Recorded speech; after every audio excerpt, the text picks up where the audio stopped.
Good morning all of you. So कौन बता रहा है मुझे? देखो जस्ट मिनट। रफत, मैं आपको अनम्यूट कर रही हूँ बेटा। Yes Rafat.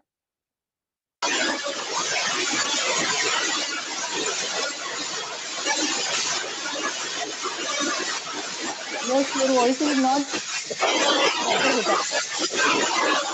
Unmute you. Okay. Ayan और नंदिनी। यस अयन, मैं आपको अनम्यूट कर रही हूँ बेटा। यस अयन। टीचर। हाँ यस। टीचर पहले हम लोग ने देखा कि एक डॉक्टर थे जो सबकी मदद करते थे और वो मतलब पूरे देश में बहुत प्रसिद्ध थे उनके हॉस्पिटल के लिए और उनकी दवाई के लिए। तो फिर वो एक बार रात में उनके दरवाजा खटखटाया किसने तभी और फिर बाद में वो डॉक्टर उठे और देखने गए। तो फिर बाद में उनकी पत्नी उठी नहीं थी, वो बेड पे ही लेटी हुई थी। और फिर बाद में जो गाड़ी आई और उसमें वो लेके गए उन्हें। और फिर वो सुबह में भी उनके पत्नी को लगा कि वो हॉस्पिटल गए होंगे, पर वो क्लिनिक भी नहीं, हॉस्पिटल भी नहीं गए थे। और फिर उनने अंदाजा लगाया कि वो किधर दूर गांव को पेशेंट को विजिट करने गए होंगे। और फिर वो शाम में क्लिनिक बंद करके आ जाएंगे, उन्होंने ऐसा सोचा था। तो फिर वो शाम में भी नहीं आए तो उन्होंने पुलिस को खबर कर दी। और फिर बाद में पीछे शायद से इतनी हुई ये स्टोरी। इतनी नहीं बेटा, आगे हुए। ओके ओके, मैं बताती हूँ। Okay just minute. तो हमने ये जो डॉक्टर का अपहरण है, अपहरण, ये जो कथा है, ये एक काल्पनिक कथा है, विज्ञान कथा है। इसके लेखक है डॉक्टर हरिकृष्ण देवसरे। ये विज्ञान के विकास में होने वाली औद्योगिक उन्नति किसी भी देश के लिए, हर एक देश के लिए आवश्यक होती है, लेकिन उसका अंधाधुंधी विकास, यानी मैंने जैसे कल बताया था, अति विकास हमें क्या करता है? अधोगति की ओर ले जाता है। जैसे कि हमने उदाहरण लिए थे कि कोरोना वायरस इसी का एक उदाहरण है। और कौन सा उदाहरण बताओगे? देखो, अमेरिका ने अणुबॉम्ब डाला था, कौन से देश पर डाला था मालूम है?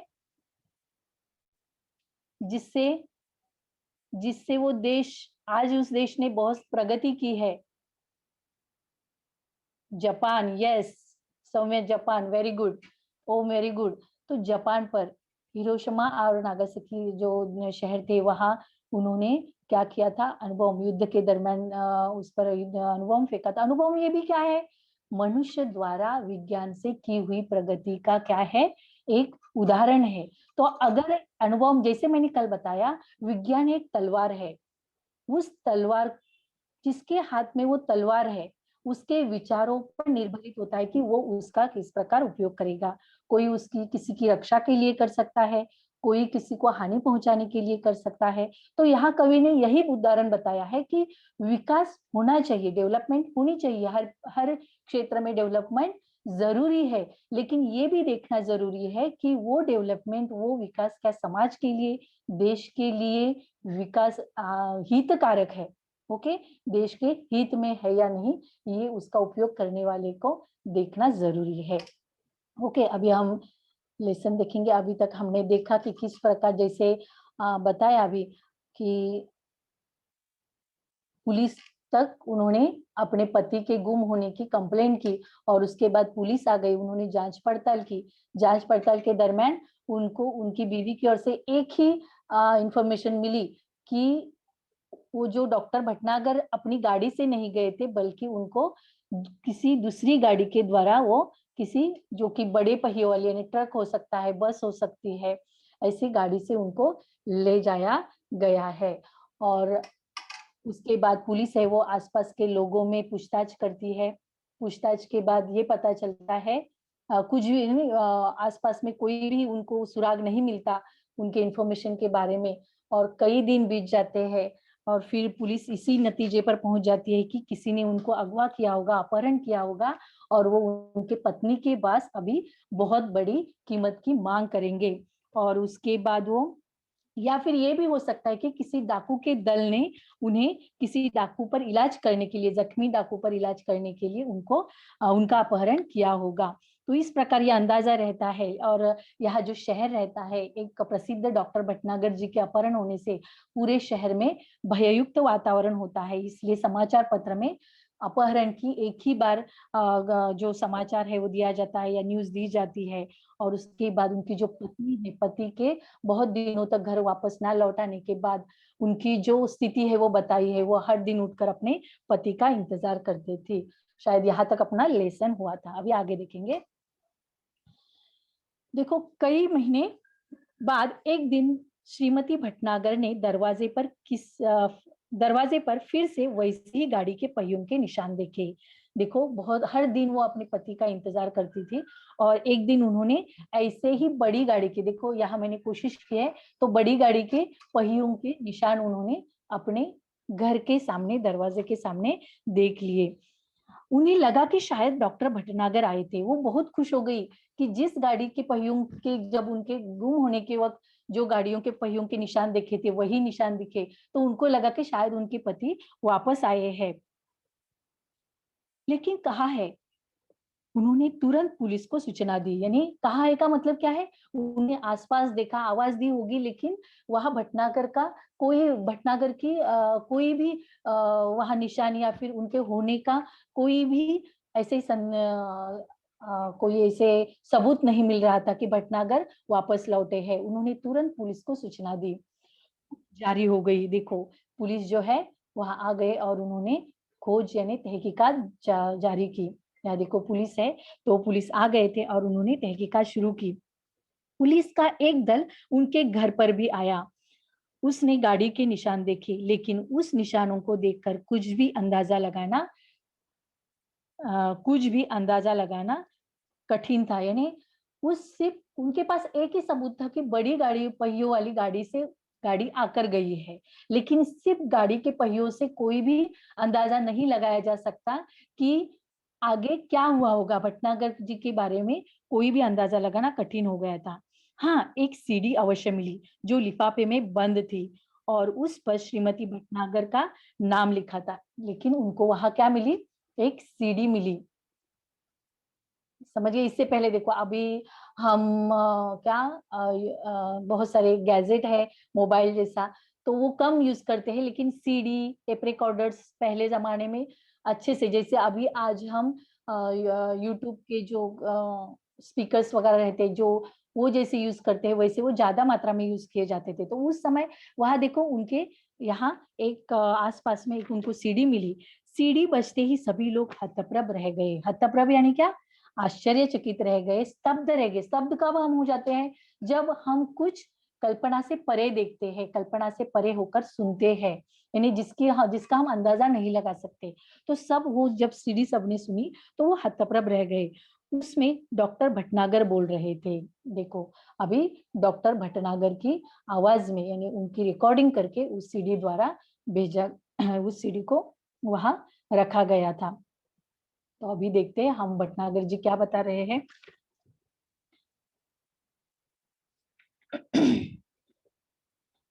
तुम सब लोग मेरे लिए परेशान होंगे, शायद अब मरा हुआ समझ लिया हो।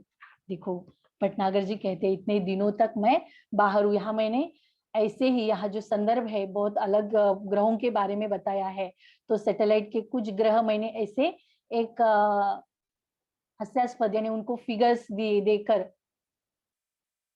बताने की कोशिश की है। तो यहाँ देखो, लेकिन मैं जिंदा हूँ और बिल्कुल ठीक हूँ। वो कहते हैं शायद इतने दिन तक मैं वापस नहीं आया तो आप सब ने मुझे क्या किया होगा? मरा हुआ समझा होगा, लेकिन मैं जिंदा हूँ और बिल्कुल ठीक हूँ। तुम लोगों से कई करोड़ों मील दूर मैं एक अन्य सौर मंडल के ग्रह पर हूँ। सौर मंडल, सौर मंडल का मतलब क्या है? सौर मंडल का मतलब क्या है? कौन बताएगा? Yes, Galaxy. ओके, यानी सूर्य और उसकी परिक्रमा करने वाले ग्रह। परिक्रमा यानी क्या? उसके जो पूरी तरह, हाँ, स्पेस, स्पेस जिसको कह सकते हैं। तो सौर मंडल के ग्रह पर हूँ, यानी सूर्य और उसके आसपास परिक्रमा करने वाले ग्रहों का संचय। हम धरती वाले सोचते हैं कि शायद दुनिया में जो कुछ है वह हम ही है, लेकिन इस ब्रह्मांड में तो हमारे सूर्य जैसे न जाने कितने सूर्य है और सभी के अपने अपने ग्रह है। यानी देखो यहाँ सुंदर बताया गया है। मनुष्य को लगता है कि हम ही है, हमें पृथ्वीवासियों को क्या लगता है, हम ही है। यानी यहाँ पूरे मंडल में, सौर मंडल में सिर्फ पृथ्वी ही है जहाँ जीवन है, पृथ्वी है, वही वहां का ही मनुष्य प्रगति कर सकता है। लेकिन यहाँ भटनागर जी कहते हैं कि हमारी ये सोच गलत है। हमारे जैसे बहुत सारे सूर्य, जे न जाने कितने सूर्य इस ब्रह्मांड में है और उसके अपने ग्रह है जो उसके आसपास परिक्रमा कर रहे हैं। ओके, उन ग्रहों पर दुनिया बसी है और हमसे वे लोग कई गुना ज्यादा उन्नतिशील यानी क्या, प्रगतिशील, यानी हमसे ज्यादा वो डेवलप हुए हैं, ऐसे वो ग्रह है। मुझे यहाँ आकर अपने परिवार, मित्रों, देश और पृथ्वी से दूर का दुख तो बहुत ही ज्यादा है, लेकिन इस बात की खुशी है कि मेरा यह भ्रम जाता रहा कि दुनिया में सिर्फ हम ही हैं। बहुत सुंदर बताया है यह लेखक ने, यहाँ जो लेखन किया है, इस द्वारा मनुष्य की जो एक मानसिकता होती है उसको बहुत ही उन्होंने अच्छी तरीके से बताया। वो कहते हैं, कुछ भटनागर जी कहते हैं, हालांकि मुझे अपने देश मित्रों द्वारा पृथ्वी से दूर रहकर बहुत दुख हो रहा है, लेकिन इस बात की खुशी है कि मेरा भ्रम जो था कि हम पृथ्वीवासी ही सबसे बेस्ट है, प्रगतिशील है, हम ही अनुसंधान कर सकते हैं, ये जो मेरा भ्रम था वो आज टूट गया है। दुनिया में सिर्फ हम ही है, ये जो मेरा भ्रम था वो टूट गया है। तुम्हें जस्ट अ मिनट, मुझे उम्मीद है कि पृथ्वी के लोग मेरी इस बात से कुछ सबक लेंगे। यानी आगे वो बताने वाले हैं, इस बात से लोग सबक लेंगे। सबक यानी क्या, सीख, यानी कुछ उनको भ्रम है जो उनका क्या हो जाएगा, टूट जाएगा, हकीकत से वो वाकिफ हो जाएंगे, हकीकत उनको पता चलेगी। ओके, आगे देखते हैं। यहाँ देखो, मैंने परिच्छेद के स्टार्टिंग और एंडिंग वर्ड्स लिए हैं। ओके, यहाँ नीचे शब्दार्थ भी दिए हैं। ओके, अभी देखो, हाँ तुम पहले सुनो वह कहानी कि मैं कैसे आया। अमेरिका में हुए मेरे सम्मान और मेरे ज्ञान के बारे में इस ग्रह के लोगों ने गुप्त रीति से सूचनाएं इकट्ठा की थी। ये तभी से मेरा अपहरण करने की योजना बना रहे थे। देखो, जैसे कि हमने शुरू में ही देखा है कि डॉक्टर भटनागर एक सेवाभावी और एक क्या कह सकते हैं, बहुत ही अनुसंधानात्मक या नए नए प्रयोग करने वाले वैद्यकीय क्षेत्र में एक प्रसिद्ध डॉक्टर रहे हैं। तो उनकी ये जो प्रसिद्धि थी, इसलिए अमेरिका में उनका सम्मान हुआ है। और वहाँ जो उनका सम्मान के वक्त उनके बारे में जो इंफॉर्मेशन बताई गई, उनके ज्ञान के बारे में, तो वो सब जो जानकारी थी वो क्या की गई थी, इस ग्रह के लोगों ने गुप्त रीति से उन्होंने क्या की थी, ये सब जानकारी उनकी इकट्ठा की थी। ये तभी से मेरा अपहरण करने की योजना बना रहे थे। यानी उनको भी शायद इसी प्रकार के डॉक्टर की खोज थी जो बहुत ही अपने क्षेत्र में क्या हो, तज्ञ हो। इस रात को जब मैं बाहर आया तब एक आदमी ने मुझे बाहर खड़ी सवारी पर चलने का इशारा किया। यानी एक आदमी ने उनको कहा कि आप इसमें आकर बैठ जाओ। देखो, अभी यूएफओ जैसा ही यहाँ बताया गया है।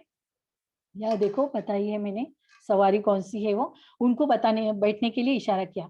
मैं अपने सहज भाव से आगे बढ़ा, लेकिन उस विचित्र यान को देखकर चौंक पड़ा। यानी देखो, वो सहजता से, यानी उनको आदत थी कि जैसे हमने स्टार्टिंग में देखा है कि मरीज आते थे, उनको मरीज के कोई रिश्तेदार आते थे और उनको रात को लेकर जाते थे उस पर इलाज करने के लिए। तो ये उनको एक आदत हो गई थी, तो इस आदत के अंदर सहज भाव से, यानी क्या, एकदम सहजता से वो उस सवारी की ओर चले गए।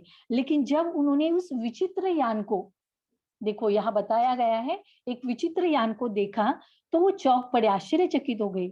इसके पहले कि मैं कोई विरोध करता या भागने की कोशिश करता, 3 लोगों की मजबूत बाहों ने मुझे जकड़कर यान के अंदर डाल दिया।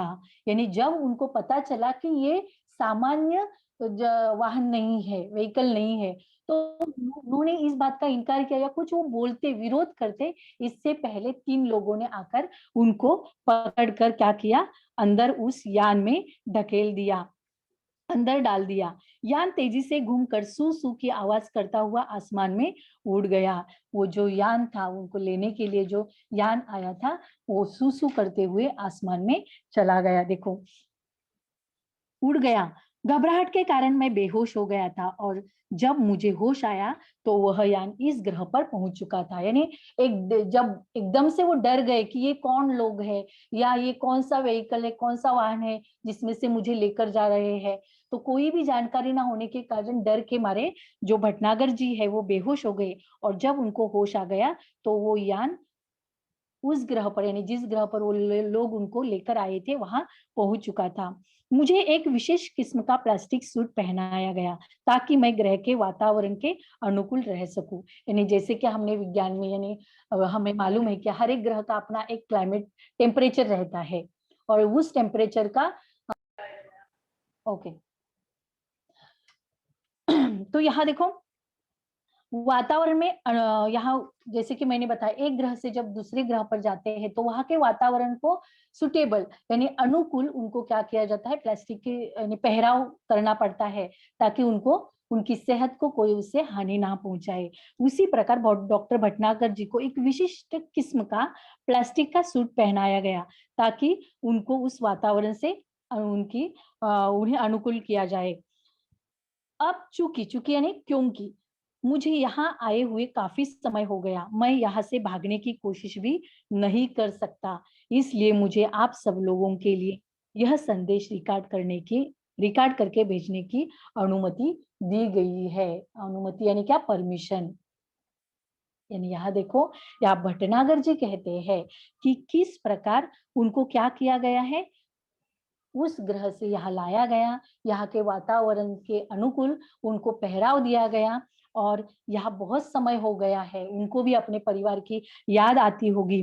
तो अभी वो कहते हैं मैं एक ग्रह से दूसरे ग्रह पर हूँ, मुझे विशिष्ट यान से यहाँ लेकर लाया गया है, तो मैं यहाँ से भाग भी नहीं सकता, कोई नॉर्मल व्हीकल नहीं है जो चला सकते हैं डॉक्टर भटनागर जी। तो ये अपनी समस्या भी यहाँ बताते हैं और इसलिए वो कहते हैं कि मुझे आप लोगों को संदेश रिकॉर्ड कर कर भेजने की अनुमति यानी परमिशन दी गई।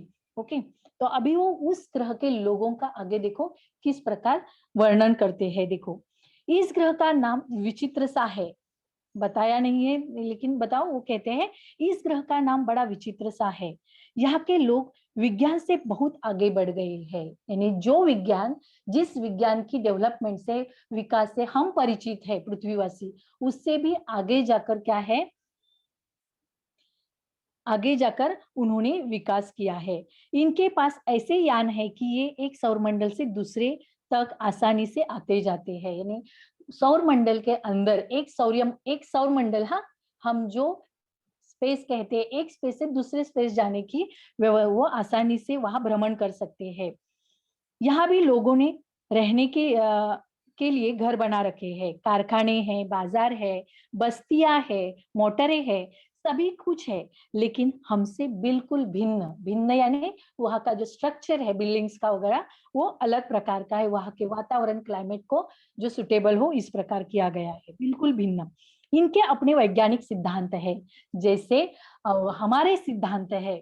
ओके, वो वहाँ के भी कोई मान्यताएं, सिद्धांत यानी क्या, वहाँ की वैज्ञानिक मान्यताएं जो है वो क्या है, अलग है।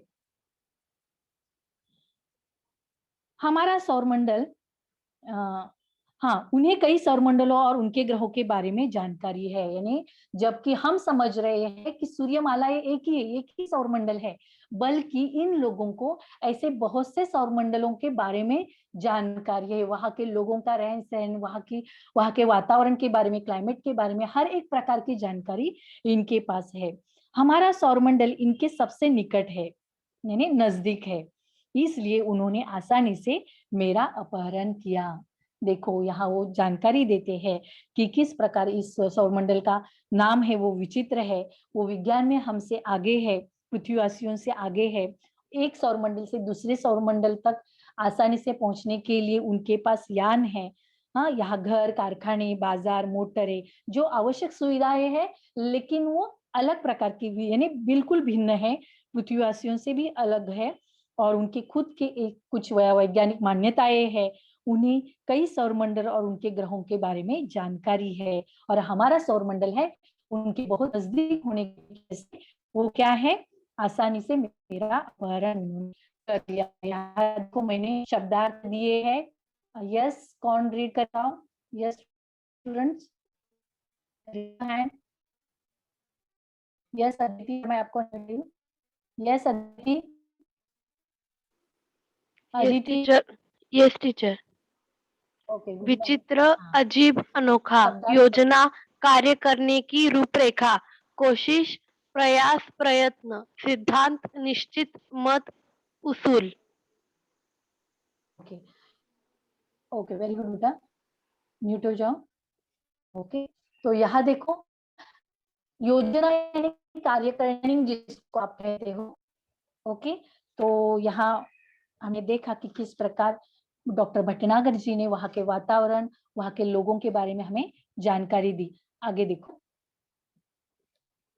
मेरे अपहरण का कारण जानने से पहले यह जान ले कि ये लोग चिकित्सा शास्त्र में बहुत पिछड़े हुए हैं। देखो, चिकित्सा शास्त्र यानी क्या, कौन बताएगा? ये चिकित्सा शास्त्र यानी क्या? यस मैन, नो बेटा, अगर डाउट नहीं है तो हैंड्स डाउन।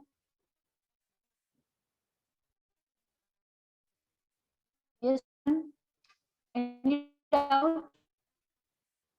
शुभम, मैं बेटा आपको अनम्यूट कर रही हूँ। Shubham,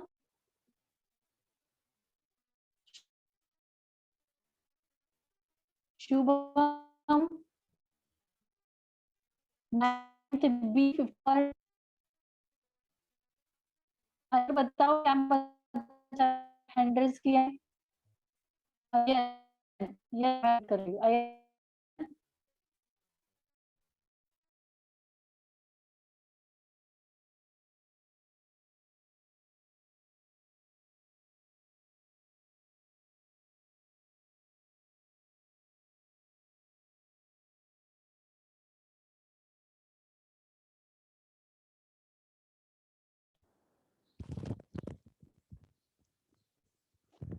hello, good morning students. Okay बेटा, टीचर वेदिका किसी टेक्निकल इशू बस ये हो गए, लीव हो गए, आ गए। अच्छा ओके। हेलो वेदिका टीचर। Hello, yes teacher. हाँ ओके आ गए। हाँ ओके बेटा, sorry for it is technical, because of technical issue. Now my voice is audible, properly audible? Yes, give me answer in chat box. Yes, okay, thank you बेटा। Okay, बताओ जरा, मैंने क्या पूछा था आपको? चिकित्सा शास्त्र। यस, चिकित्सा शास्त्र यानी क्या? Medical science. Very good, very good. तो देखो, जैसे कि डॉक्टर भटनागर जी ने बताया है हमें कि डॉक्टर भटनागर जी ने बताया कि यहाँ के लोग चिकित्सा शास्त्र में यानी मेडिकल साइंस में बहुत पिछड़े हैं, यानी उन्होंने उसमें प्रगति वो नहीं कर पा रहे हैं जितनी उन्होंने बाकी क्षेत्र में की है। यह एक ऐसा ग्रह है जहाँ विज्ञान अपनी चरम सीमा को पहुंच चुका है। चरम सीमा यानी क्या? अत्युच्च, यानी उन्होंने हर प्रकार की प्रगति की है, हर एक क्षेत्र में उन्होंने प्रगति की है। ये यहाँ बताया गया है। उन्नतिशील, पहले ही बताया गया है कि उन्नतिशील ये क्या है, ये ग्रह है। तो इस प्रकार यहाँ चरम सीमा यानी अंतिम सीमा, हाँ, टू एन एंड। ओके, अंतिम सीमा, समझ गए ना? यानी जिसको हम प्रगतिशील, अत्यंत प्रगतिशील कह सकते हैं, ऐसा ही एक ग्रह है। जस्ट में मेरी स्क्रीन विजिबल नहीं है ना बेटा आपको? ओके, जस्ट में। तो उन्होंने बताया कि ये जो ग्रह है वो एक चरम सीमा पर है, प्रगति के चरम सीमा पर है, लेकिन वो चिकित्सा शास्त्र में क्या है, पिछड़ा है। यहाँ का सारा काम मशीनों से ही होता है। यहाँ वो कहते हैं यहाँ का, हाँ, यहाँ के आदमी अब आदमी नहीं मशीनें हो गए हैं, यानी यहाँ के जो लोग हैं वो कैसे हैं, मशीनों की तरह काम करते हैं। यानी विज्ञान का प्रभाव उन पर इतना है कि वहाँ के लोग है वो भावना से ज्यादा यानी तांत्रिक यांत्रिक हुए, यंत्र की तरह वो क्या करते हैं, काम करते हैं। जैसे कि आगे बताया, यहाँ के आदमी आदमी नहीं मशीन हो गए हैं। यहाँ का सारा काम मशीनों से ही होता है, वहाँ का सारा काम मशीनों से होता है। देश प्रगतिशील है तो मशीनों से होता ही है। और इसका नतीजा यह हुआ कि धीरे धीरे आदमी का महत्व कम होता गया। यानी आगे अगर हम विज्ञान की प्रगति अगर मनुष्य को मायने रखकर, उसके विकास को मायने रखकर, उसकी आवश्यकताओं को मायने रखकर नहीं करेंगे तो शायद दुनिया का हाल भी वही होने वाला है, यही होने वाला है। यानी धीरे धीरे देखो मशीनों को इतना महत्व दिया गया कि अभी आदमी का महत्व कम होता गया है। अब सिर्फ क्या हो गया है, अब पूरे ग्रह में मशीनें ज्यादा और आदमी कम हो गए हैं। पूरे ग्रह पर मशीनें ही ज्यादा है, जहां जाओगे मशीनें ही काम करती हुई दिखाई देंगी आपको। वहां यहाँ देखो मैंने बताने की कोशिश की है। ओके, यहाँ देखो मशीनें ही काम कर रही है, किस प्रकार प्रदूषण हो रहा है इसकी वजह से। ओके, तो यहाँ ज्यादा मशीनें ज्यादा और आदमी कम है। जो लोग हैं वे मशीनों के गुलाम है। यानी आज ऐसे देखो, आज ये मोबाइल ये सबसे बड़ा गैजेट है। इसका उदाहरण देखो, 5-5 मिनट के बाद किसने मैसेज किया, क्या मैसेज किया, ये देखने के लिए हम ललच जाते हैं या बार बार देखते हैं। यानी आज वो मशीनों ने क्या किया है, हमें खरीद लिया है। हम मशीन नहीं खरीद रहे हैं, बल्कि हमें उन्होंने खरीद लिया है। आज मोबाइल के सिवा हम पढ़ाई नहीं कर सकते। कोरोना की वजह से मोबाइल ये सबसे बड़ा हमारे लिए एक माध्यम बना है पढ़ाई का। तो ये सब प्रगति कर रहे हैं। उसमें कोरोना जैसे वायरस जो है वो भी एक विज्ञान का ही परिणाम है, प्रगतिशील। My voice is breaking? Yes students? No no, okay. Some students message me that, so I confirm that. Okay. वे मशीनों के गुलाम है। दूसरी और यहाँ के लोगों को एक विचित्र तरह का सडन रोग होने लगा है। यहाँ देखो, यहाँ के बेटा जरा रुको, मैं लास्ट के 10 मिनट्स आपसे बात करूंगी, तब मुझे अपने जो भी है स्वाध्याय के बारे में पूछ लेना। ओके,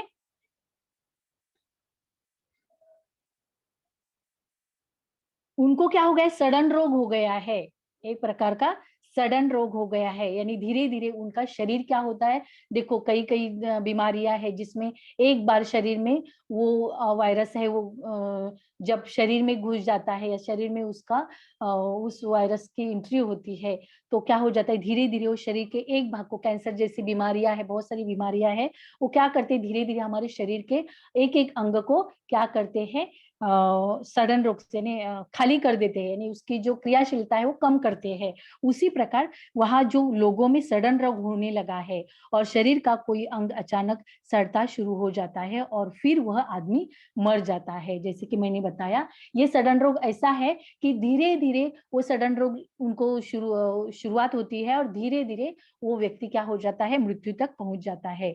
इस रोग का इलाज उन्हें अब तक नहीं मालूम हो सका है।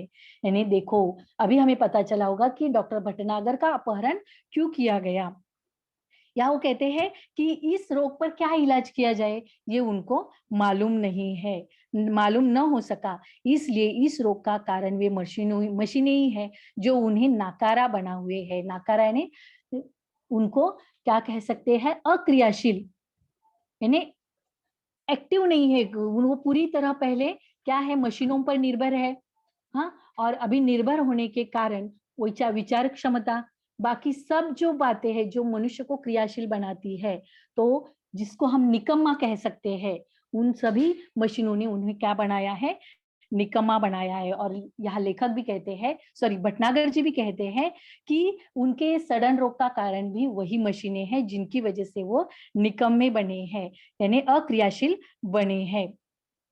उन्होंने सोचा, हाँ, लेकिन इस रोग का कारण वे मशीनें ही है जो उन्हें नाकारा बनाए हुए है। यहाँ के वैज्ञानिकों ने मेरे बारे में सुना, यानी जैसे कि अमेरिका के प्रोग्राम में उनके ज्ञान के बारे में, उनके रिसर्च के बारे में उनको सम्मानित किया गया, तो इसकी वजह से इस ग्रह के लोगों ने डॉक्टर भटनागर के बारे में सुना था। उन्होंने सोचा कि क्यों ना मुझे यहाँ बुलाया जाए, यानी वहां के उस ग्रह के लोगों ने सोचा कि डॉक्टर भटनागर जी को यहाँ लेकर आते हैं।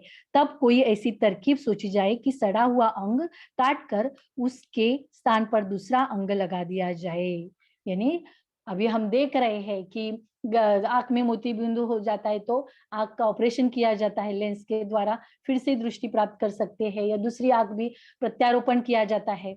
ओके, हम घुटनों में क्या कर सकते हैं, जो नई प्रकार की यस किडनी रिप्लेस हो सकती है। तो हर एक, आज विज्ञान इतना आगे गया है कि हर एक बॉडी पार्ट क्या किया जा सकता है जो कार्यशील नहीं है, उसकी जगह दूसरे व्यक्ति का जो मैच होने वाले, नहीं जो मेडिकल टेस्ट के द्वारा उसको मैच करके क्या किया जा सकता है, उसका प्रत्यारोपण, यानी फिर से उस व्यक्ति को किडनी या आंख या हार्ट की भी सर्जरी की जा सकती है। तो इसी प्रकार की सोच उस ग्रह के लोगों ने रखी और उन्होंने भटनागर को लाने के बारे में सोचा। बस इसी कारण मेरा अपहरण हुआ। डॉक्टर भटनागर जी कहते हैं मेरे अपहरण होने के कारण क्या है कि यहाँ के लोगों को हुआ सडन रोग और उस पर उनके पास किसी भी प्रकार का इलाज नहीं है। आज मैं यहाँ बैठकर सोच रहा हूँ कि हमारी पृथ्वी पर भी विज्ञान तेजी से उन्नति कर रहा है। उन्नति का मतलब क्या है, प्रगति कर रहा है। उद्योगों के विकास से मशीनों की संख्या बढ़ रही है। आज हम देख रहे हैं बदलापुरी, देखो 10 साल पहले वाला बदलापुर, अगर आपके घर में भी ये बातें होती होगी कि 10 साल पहले ऐसा था बदलापुर, यस प्रोग्रेस। तो आज बदलापुर ने इतना प्रोग्रेस किया है, जनसंख्या भी बढ़ रही है, साथ में यहाँ के जो इंडस्ट्रीज एरिया यानी MIDC टाइप में, या फिर यहाँ के उद्योग जिसकी वजह से प्रदूषण हो रहा है, तो ये यहाँ के भाग से ही हम अंदाजा लगा सकते हैं पूरे देश के बारे में। तो यहाँ लेखक कहते हैं, डॉक्टर भटनागर जी कहते हैं कि उद्योगों के विकास में मशीनों की संख्या बढ़ रही है, मशीनों और कारखानों से वातावरण दूषित हो रहा है। जैसे कि हमने कल बदलापुर के बारे में या अंबरनाथ साइड में उल्लासना अपने आसपास के प्रांत के बारे में ही इस पर चर्चा की थी कि किस प्रकार हम प्रदूषण को महसूस कर रहे हैं। वह सब अगर जारी रहा तो ज्यादा मात्रा में अगर ये जारी रहा और ये इसी प्रकार का डेवलपमेंट अगर इसी मात्रा में, इसी प्रमाण में बढ़ता रहा तो पृथ्वी पर भी ऐसे ही दिन आने में देर नहीं लगेगी। जिस प्रकार इस ग्रह के लोग आज मशीनों पर डिपेंड है और यहाँ के निकम्मे हुए क्रियाशील नहीं बन पा रहे मशीनों की वजह से, वही परिस्थिति पृथ्वी पर भी हो सकती है।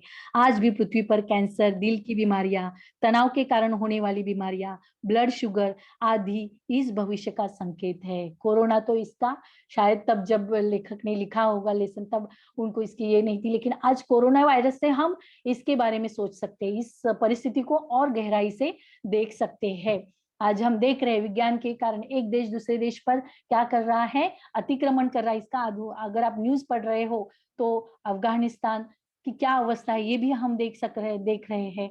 तो ये भी एक प्रकार का क्या है, प्रगति के नाम पर मनुष्य की हवस है वो क्या हो रही है, बढ़ती जा रही है। और जो बीमारियां है वो बढ़ रही है, मनुष्य की महत्वाकांक्षाएं बढ़ रही है। इस ग्रह के लोग इन सभी मुसीबतों से गुजर चुके हैं लेकिन इस पर ध्यान नहीं दिए। ये लोग क्या करते हैं, इस ग्रह के जिस पर लेखक को डॉक्टर भटनागर जी को यहाँ से अपहरण करके लेकर गए, वहां के लोग क्या कर रहे हैं, इस परिस्थिति से जूझ रहे हैं, बदलती हुई परिस्थिति से परिस्थिति को वो फेस कर रहे हैं, लेकिन वो इस परिस्थिति का समाधान नहीं ढूंढ रहे हैं, लेकिन वो इस परिस्थिति पर कुछ ध्यान नहीं दे रहे हैं। अब स्थिति यह है कि अगर तुरंत कोई उपाय न किया गया तो शायद यहाँ से इंसानों का नामो निशान मिट जाएगा। देखो मशीनें क्या हो जाएगी, एक प्रकार की मनुष्य की जगह ले लेगी। ये होने के लिए देर नहीं लगेगी। प्रगति के नाम पर क्या हो जाएगा, हम एक दिन मशीनों के गुलाम बन जाएंगे और मनुष्य का नामो निशान मिट जाएगा। बस यहाँ होगी ऊंची इमारतें, बड़े बड़े कारखाने, चिमनियां और दैत्याकार मशीनें। दैत्याकार यानी विशालकाय, बड़ी बड़ी मशीनें। ये देखो यहाँ मैंने बताया है, ये मशीनें जो हमें अपने प्रदूषण से क्या करेगी, हानि पहुंचाएगी और हमारा नामो निशान एक दिन दुनिया से मिट जाएगा। हालांकि यहाँ लेखक ने हमें हकीकत से वाकिफ किया है। ओके, हकीकत से वाकिफ किया है कि हम किस प्रकार आगे जाकर परिस्थिति को हमें फेस करना पड़ेगा, किस प्रकार हमारा नामो निशान मिट जाएगा। नामो निशान मिटना, अस्तित्व समाप्त होना। ओके, हमारा अस्तित्व, हमारा वजूद जो है, हमारा अस्तित्व है, वो एक दिन मिट जाएगा। यस, शब्दार्थ कौन पढ़ेगा बताओ जरा। Yes students,